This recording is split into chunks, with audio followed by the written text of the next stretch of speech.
Dusty Pudo.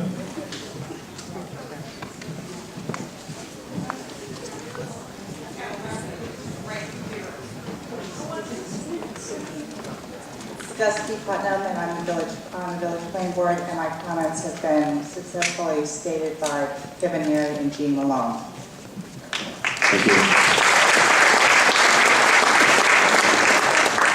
Dave Parker.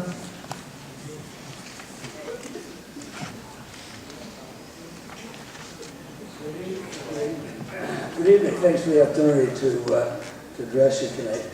I'm going to come from two different perspectives from the standpoint of my what I'm involved with. First, I am the founder and leader of the Natural Gas Development Landowners Coalition in the town of Worcester, New York, which is in Otsego County, the western or easternmost town in Otsego County. We have about 25,000 acres in our coalition, about 240 individual parcels, and about 450 individual landowners. So it's substantial in terms of size. But my second hat is a town councilman for the town of Worcester.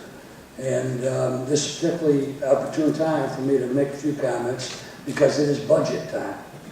And we all live under, the previous speakers and probably the next, live under the same New York State imposed 2% tax cap that makes things extremely difficult for us as government people to deal with our budgets.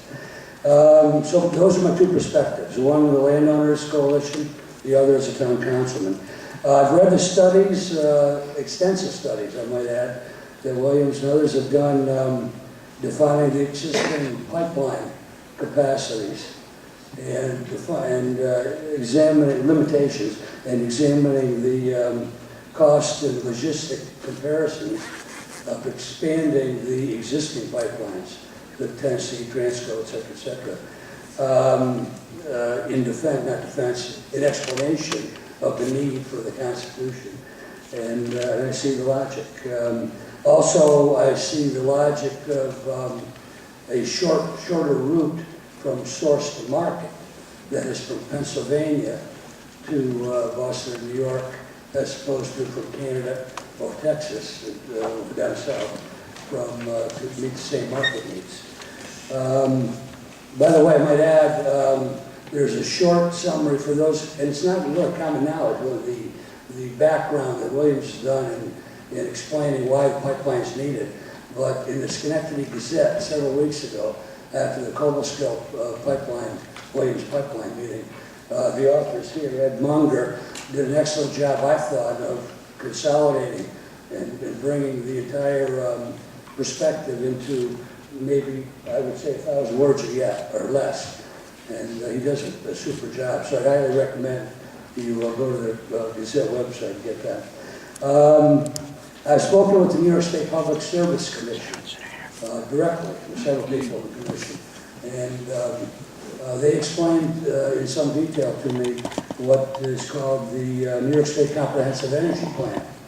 And part of that plan, which was announced last year, by the way, by the governor, Governor Cuomo, and part of that plan describes energy highways. And the Constitution pipeline fits the definition of an energy pipeline, energy highway to the T. So I'd like the final comments from the PSC people I spoke with were totally in support of the Constitution.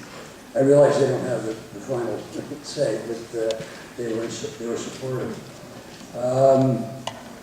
I've obtained from Williams copies of the large 8-foot maps, 44-foot size, to make them easier to maneuver, of the town of Worcester, my primary interest, obviously, from the town of Maryland to our west, to Richmondville on the eastern side.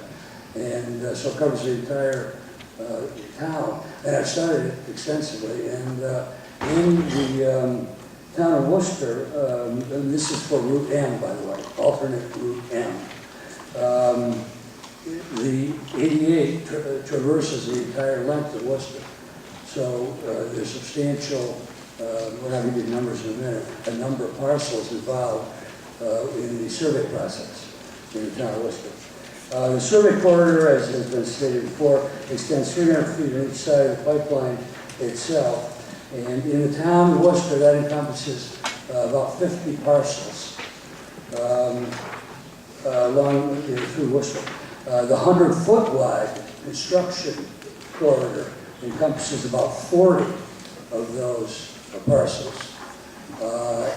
From a private landowner, of the 50-foot pipeline itself corridor, the final corridor, encompasses only 6 private property owners in the town of Worcester. And of those 6, the remainder of the pipeline crosses uninhabited state-owned land in our town.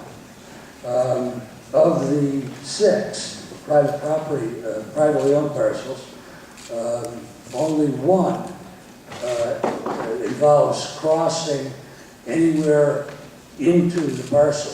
The other 5 only intrude into the by about 10 or 20 feet, all on obviously the northern side of the parcel. So there's only 1 really highly impacted parcel in our town, in 10 miles. To me, the route alternative M makes perfect sense from a avoiding populated area standpoint in our town.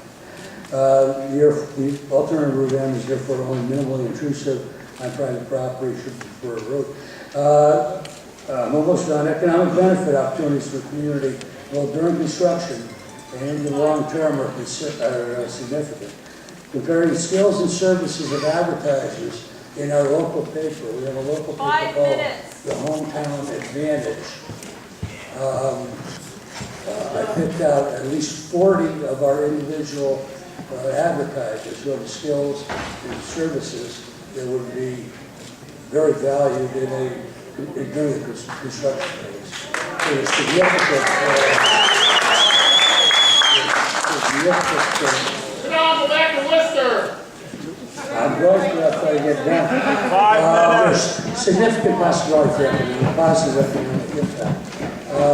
Of course, the ad valorem tax and infrastructure is potentially significant also for our town.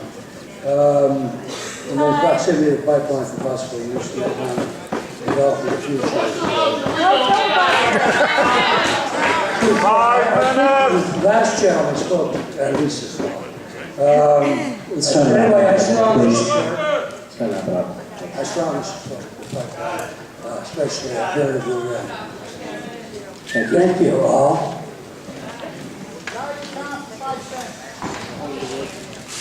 James Buzon.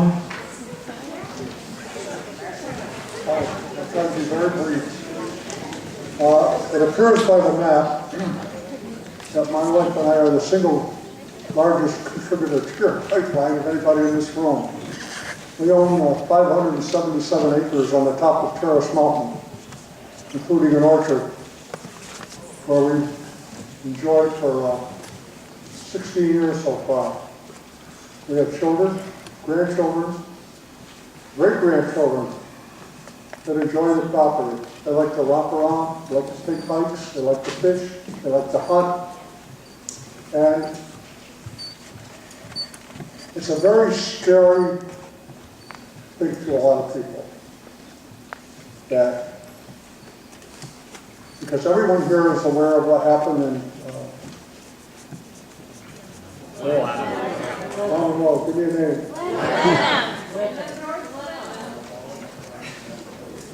Down in the 30 words. And it frightens my entire family because you're going almost a mile across our property. It's the largest single piece of property owned in Schoharie County, privately owned. You're cutting it right in half. And we don't like the idea.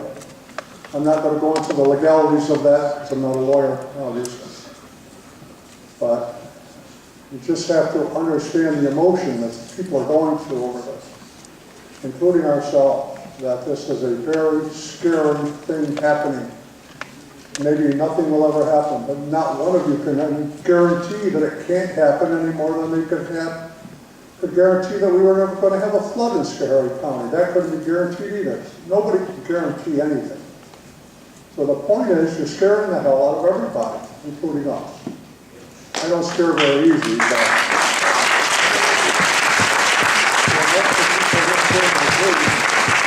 this isn't just a legal thing. It isn't just an intrusive thing. It's the fact that it's a scary thing. It's scaring the hell out of everybody. You've got to somehow find the wherewithal to come up with the answers for an emotional scare like this, because that's what it is, and people are obviously concerned. And we're very concerned, being, like I said, the largest single contributor in Schoharie County to this pipeline. We don't like it. Thank you.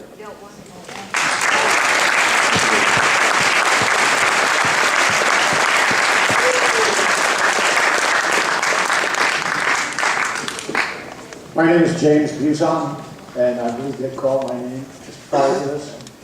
And this gentleman who just spoke, can we get your name, please? Okay, please.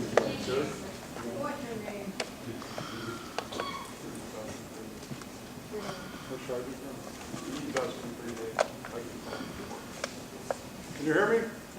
Yes. My name is Rene, R-E-N-E, with an Q over the last C that distinguishes the male, okay? Last name is Perrone, P-E-R-R-O-N-E. Thank you. My wife's name is Winifred, W-I-N-I-F-R-E-D. Same last name.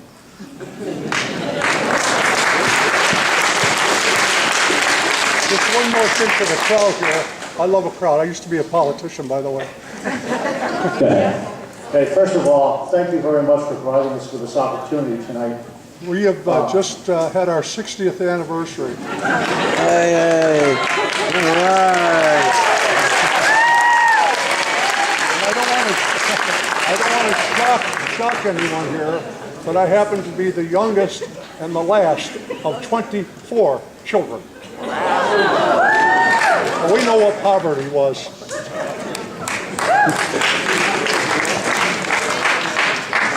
And my affiliation is supervisor of town Middlebury here in Schoharie County.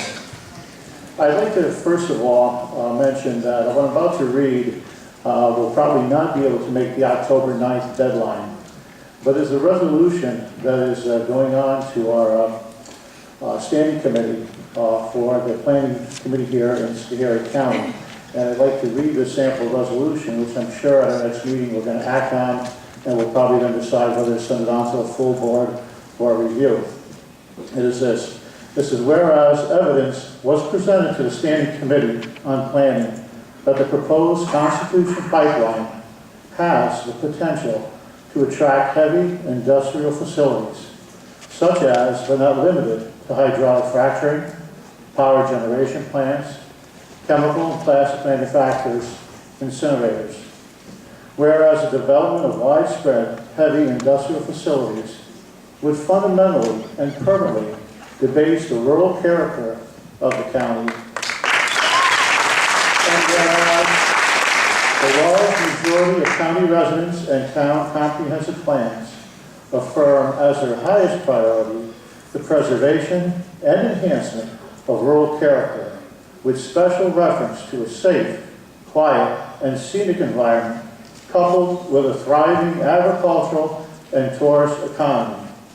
And whereas the possibility of the pipeline serving as attractive infrastructure for heavy industrial development adds significantly to related concerns about pipeline safety and environmental impact, as exemplified by the recently enacted resolution number 14 by the Town Board of Plenum.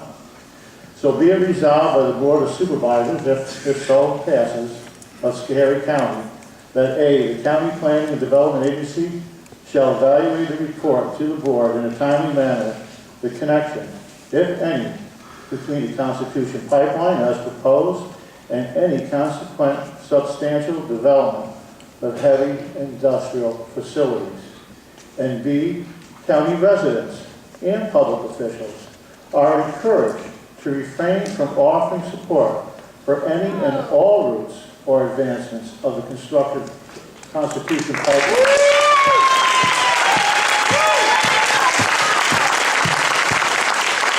Until such time as they are satisfied with their understanding of its environmental impacts. And the board shall file in a timely manner a comment to the Federal Energy Regulatory Commission describing the county's concerns with possible conflicts between the pipeline's cumulative impacts and the county's comprehensive plans, land use laws, and commitment to preservation of rural character, and also requesting that FERC include in any certificates of approval the requirement that Constitution's operation must comply with any and all applicable laws and regulations enacted throughout the county.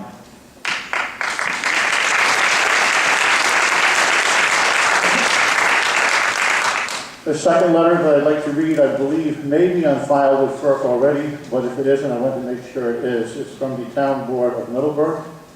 It's about the proposed Route C.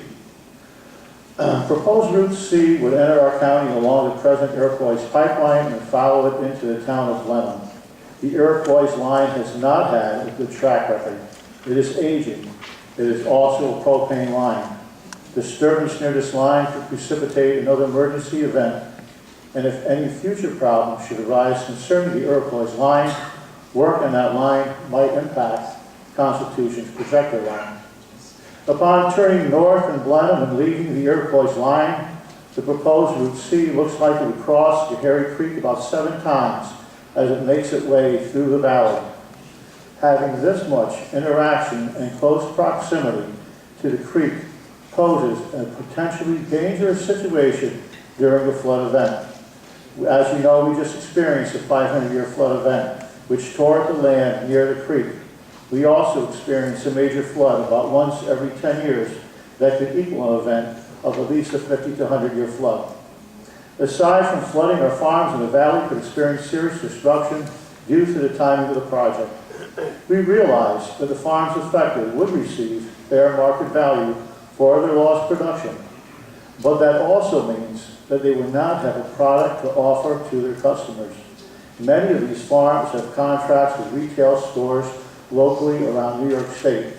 Not being able to fulfill their obligation could mean that stores would enter into contracts with other suppliers, and our local growers might have difficulty regaining these markets in the future. The previously mentioned agriculture business also brings in thousands of people from around New York State that visit the many produce stands these businesses create in and around our county. This influx of people begins in mid-spring and continues through late fall. Other businesses in the county rely on this period of tourism to sustain them. A decrease in this activity would be enough to force many out of business, especially since many business owners have had to take out loans to rebuild from the Hurricane Irene. Our valley is rich in a history of early settlement by Native Americans, many of whose descendants still reside among us. It is without doubt that Route C would disrupt many sites in the valley that we feel should be left untouched. Proposed Route C takes a turn between Middleburg and Schoharie. It heads very close to Carver Stone, which is a limestone surface mining operation that uses blasting very frequently. We are concerned about the constant vibrations to the line by blasting and also how the placement of the line could impact future expansion of Carver's operation. Carver is a significant employer and source of tax revenue in our area and has plans for future development.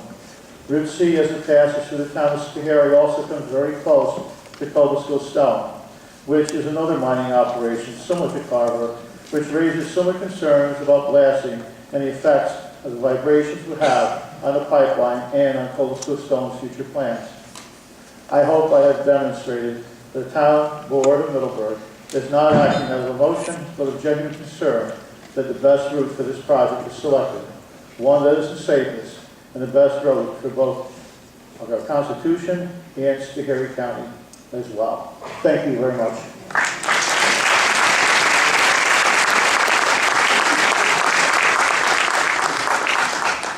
David Hutchison.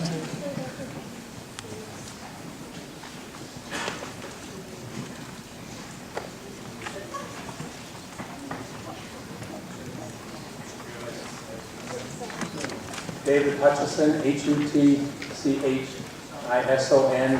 I'm chairman of the Environmental Board for the City of Oneonta in Otsego County, but I'm speaking for myself this evening. My first concern is regarding the alternate Route M, which is set up to go through Rydell State Park. And I'll spell that for you. It's R-I-D-D-E-L-L. And one can see the map, if you go to the website, you can pick up the map of the Rydell State Park. The center of the park is approximately 42 degrees north, 42 degrees, 28 minutes north latitude, 75 degrees, 56 west longitude. If you're looking for it on the computer, you can pick it out easily. I did mention this to Roberta, Z-W-I-E-R, from Williams at the meeting September 13 over in Oneonta at the Holiday Inn. But I just wanted to make sure it's on your record that she certainly agreed that the line M cannot go through the state park, but the maps they were using were outdated by about 5 years, and the park is relatively new. The part I'm very concerned about is over 1,000 acres, and I'm very concerned about the portion that used to belong to Hartwick College. Hartwick kept it for 35 years, never logged it. There are trees in that portion that have been there for over 120 years.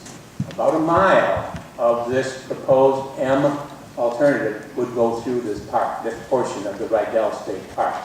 So I'm very concerned about that and want to bring that to your attention.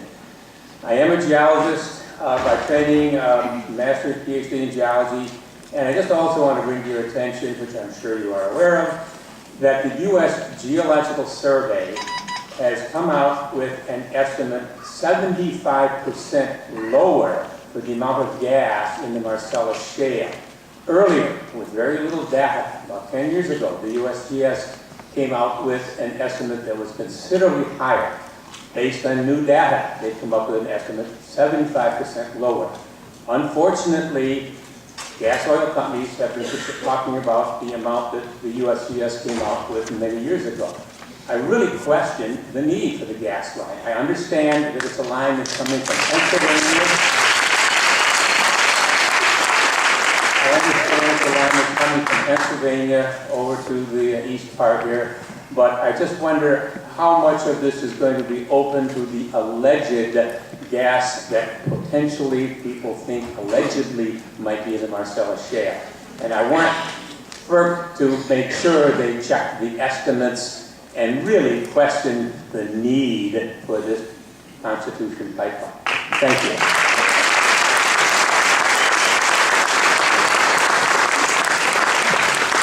Donald Airy.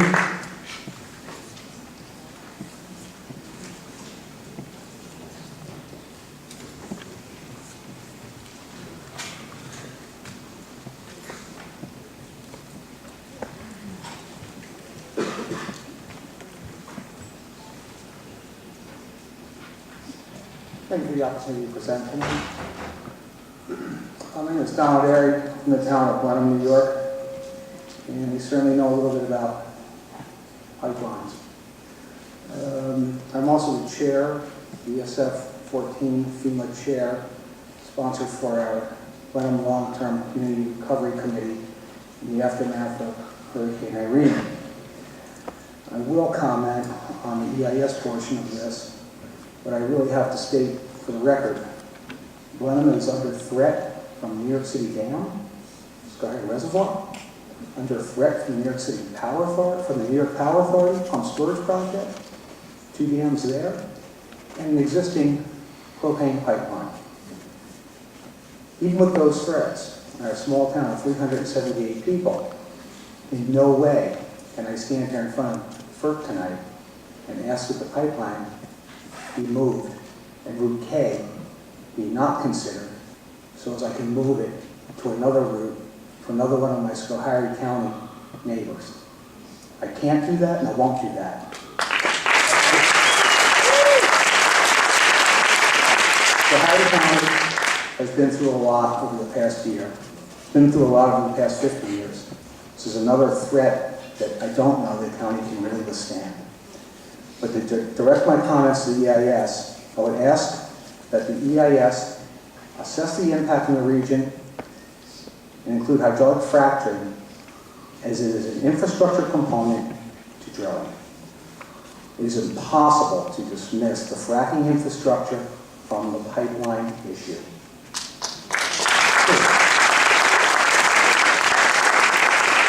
The EIS should assess what impact associated pipeline extensions and feeder pipelines may have on the total impact area, not just the pipeline proper. Hundreds of miles of feeder pipelines can ultimately result from this transmission pipeline, as it's called. The EIS should include an assessment of impact the pipeline will create relative to Article 10 power plant siting. Here we go again. Article 10 clearly states that power production facilities shall not be sited in overpopulated areas. What does that do? That puts a big X on upstate communities like Schoharie County. This pipeline will facilitate gas-fired turbine power plants as well as waste-to-energy plants. Already, 2 gas-fired plants are to be constructed in Pennsylvania using shale gas. That's just the beginning. Our comprehensive plans clearly throughout the county identify we do not want heavy industrial uses.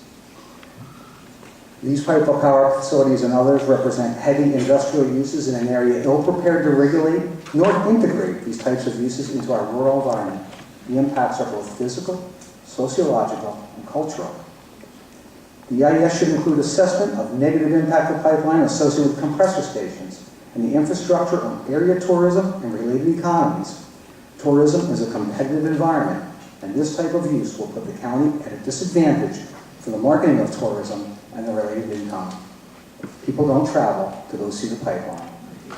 They may go to see a pipeline explosion, just like they'll go see a plane crash, but only once. The EIS should include assessment of potential loss of real estate values, including existing and future property values. In addition, fracking infrastructure associated with pipelines must be included in this assessment, and the associated impact on second and vacation home construction and the loss of income of those associated jobs. In summary, the pipeline represents not just a transmission vehicle for natural gas, but also the infrastructure for future gas drilling via hydraulic fracturing and all the negative impacts that come with it. I call on Constitution Pipeline. They talk about being a good neighbor. I call on them to respect the fact that New York State is currently reviewing draft regulations regarding fracking in New York. And as of today, horizontal hydraulic fracturing for natural gas is not a permitted use.